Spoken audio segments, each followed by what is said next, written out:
What is up, everybody? Man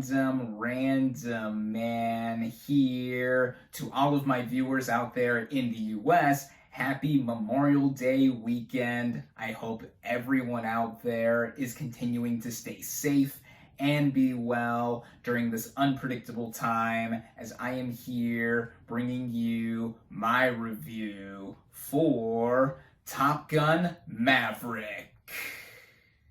Taking place 36 years after its predecessor, the plot of this action drama basically follows our title captain, played by Tom Cruise, as he returns to the title U.S. Navy program where he must confront his past while training a group of younger fighter pilots, among them being the son of his deceased best friend, played by Miles Teller.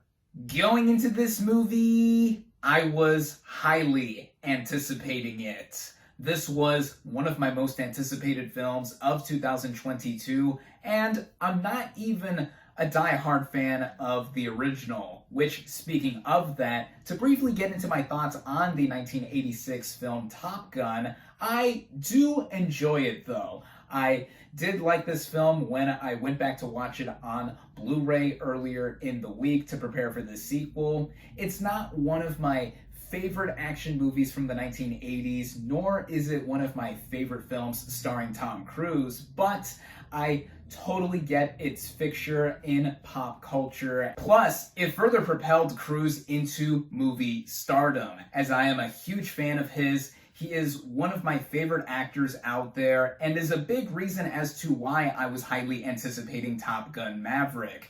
As of late, especially within the action genre, as he's shown off with the Mission Impossible franchise, he has proven why he exudes charisma in just about anything he does, and is truly one of Hollywood's last movie stars. And despite this sequel now coming just over 3.5 decades after the original, it seemed like it was ripe with potential to what it could do in the modern day. Couple that with Cruise being a prolific producer behind the camera and being crazy, or I should say game enough in front of the camera to do all that he could do to bring on some big budget action spectacle, and I was all in. And luckily for me, I was able to head out and see this thing in theaters where it is only currently available. Starting out with the cast and the performances, we have Tom Cruise reprising the title role of Pete Maverick Mitchell.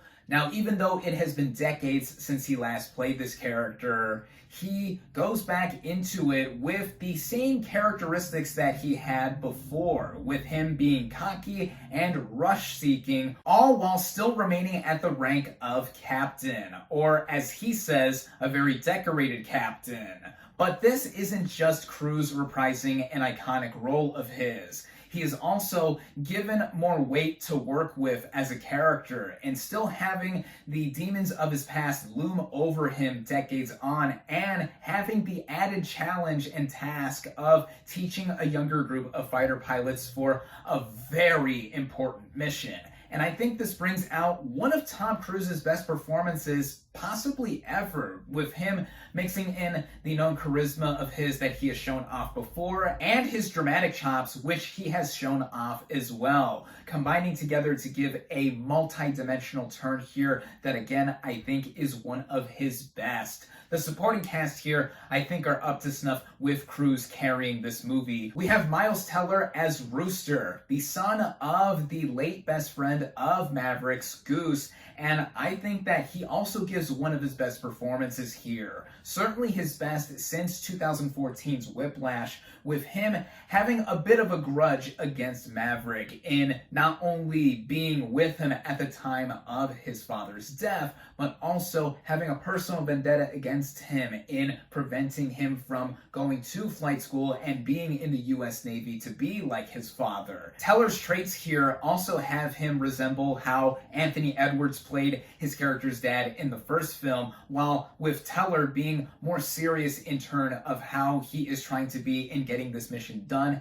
and trying to get past what Maverick has done to him before. Teller is terrific here, as well as Jennifer Connelly as Penny, the love interest for Maverick this time around, with her character having a passing mention or two in the previous film, but now she is a fully fledged character here. And personally, I liked her a lot more than how Kelly McGillis played her character Charlie in the first film, both as a love interest and as a character on her own, in being somebody that I would root for in getting together with Maverick, as the chemistry between both of them I think is more than palpable. Playing the higher-ups / admirals in charge of Maverick are John Hamm, who plays the commander for most of the movie here, and Ed Harris, who briefly shows up early on in a couple scenes to put Maverick in his place of sorts and then turn him over to Hamm's character. I thought both of them were very good here. Then there are some shout outs I want to give to some of the other members of the cast that play the younger pilots here, like Glenn Powell, who plays Hangman, who is basically this movie's version of Iceman in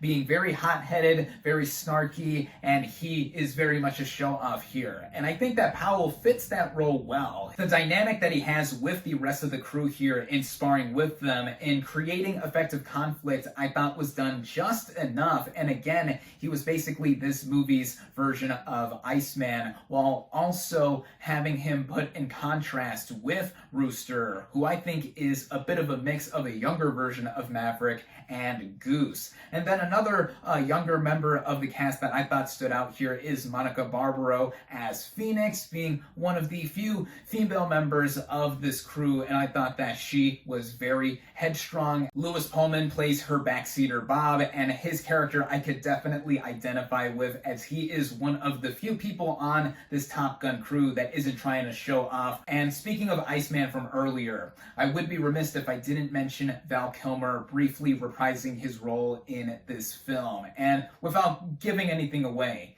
the one big moment that he has in this film, I just think is perfect. A perfect way to address his character into this narrative, and also further address the sad tragedy of the real-life Kilmer. But again, perfect integration into this film, as well as the rest of the members of this cast that I haven't mentioned, but I think that everyone here either ranges from being great to just outright phenomenal here, like Cruise in the title role. The writing of this film was done by Aaron Kruger, Eric Warnsinger, and Christopher McQuarrie, with that last name ringing a bell for us Mission Impossible fans, as he is the one who has helmed the two most recent entries in the series and is going to be helming the next two coming films in the series. And with what these three have done here, and basically taking the structure of the first Top Gun film and making a story take place decades later,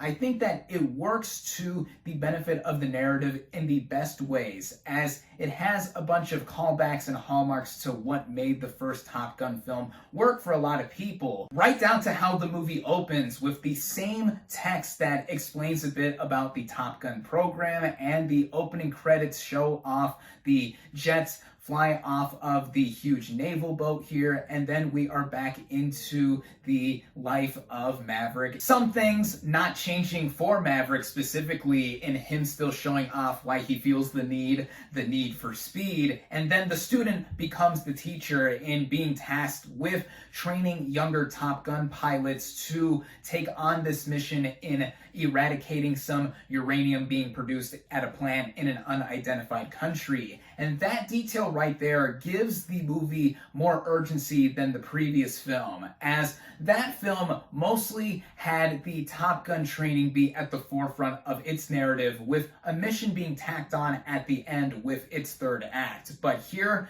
that is the entire focus of this sequel, with it still having the beats of the original film be present, just having a lot of it passed on to a younger generation. This, I also think, helped out with the emotional side of things, not just with the arc of Maverick himself, but also in it running across the veins of this movie altogether. It's still feeling like a lot of what the first film had with it, but I think with the stakes being so much more dire in this movie than the previous film, it just amped it up even more, I think, to all of the G's that these characters are flying into, and with how it all comes together in the exhilarating action, which I have to get into right now. The literal vision of director Joseph Kosinski, both inside and outside of the cockpits of these planes here, give this film a sheer sense of spectacle of the highest order that could be done with what we have now in modern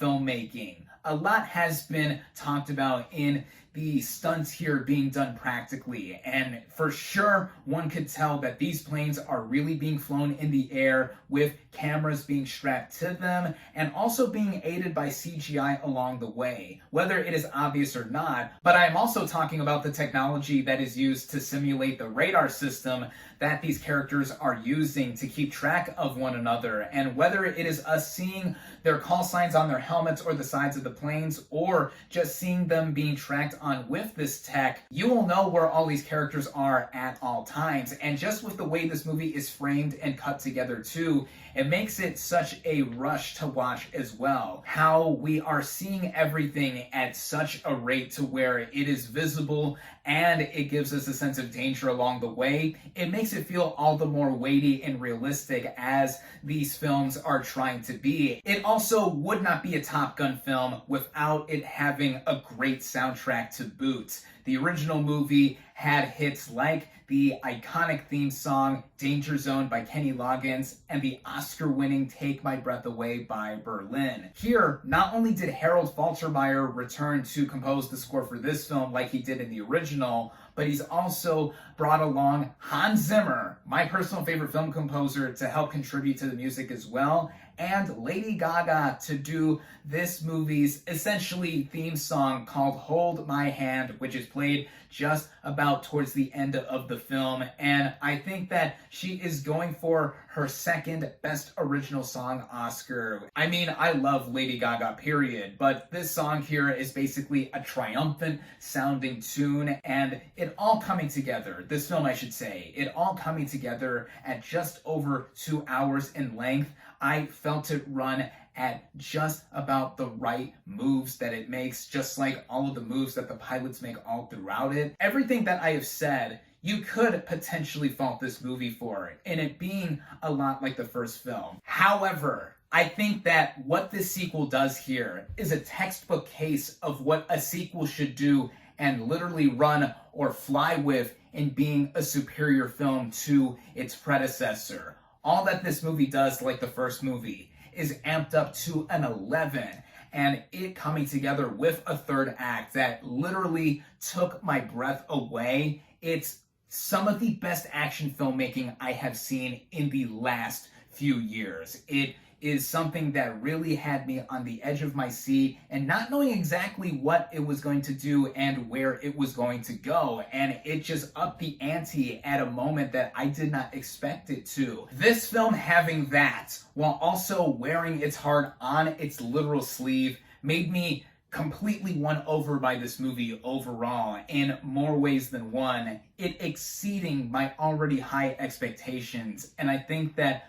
of the action genre, this is something that I think is the best I have seen in quite a while. It is certainly my favorite action movie, if you want to look in the short term, since 2018's Mission Impossible Fallout. And if you want to go further back, this is my favorite action movie since 2015's Mad Max Fury Road.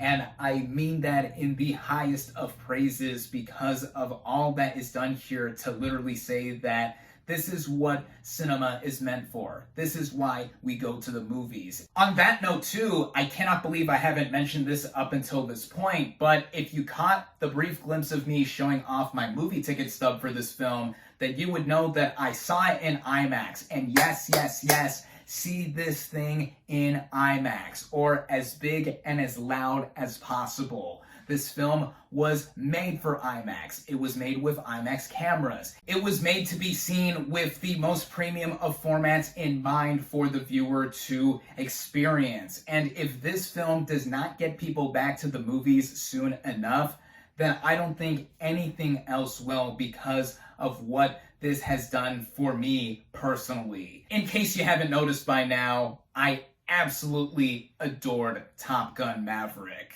If you were already a fan of the first film, then you are gonna go bananas for what this sequel does, and I think undeniably topping it in every way. If you have not seen the previous film or are not a fan of it, I think that there is a lot in here to take away from positively. There is something here for just about anyone that views it, of any age. I saw this film with my dad, and he loved it as well. And now, as of this moment, it is our favorite movie of 2022 thus far. I think this film is an action masterpiece. Once again, I absolutely adore Top Gun Maverick. I cannot recommend it more highly enough.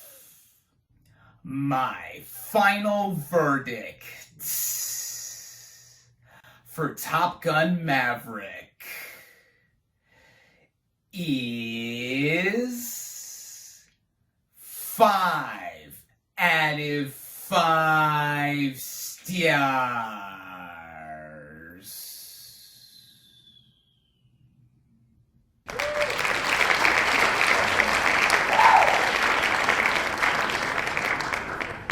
Thank you all, as always, for watching. Be sure to like this video, comment on what you thought of Top Gun Maverick, social media links in the description, subscribe to my channel for more, and I'll catch you on the next movie review.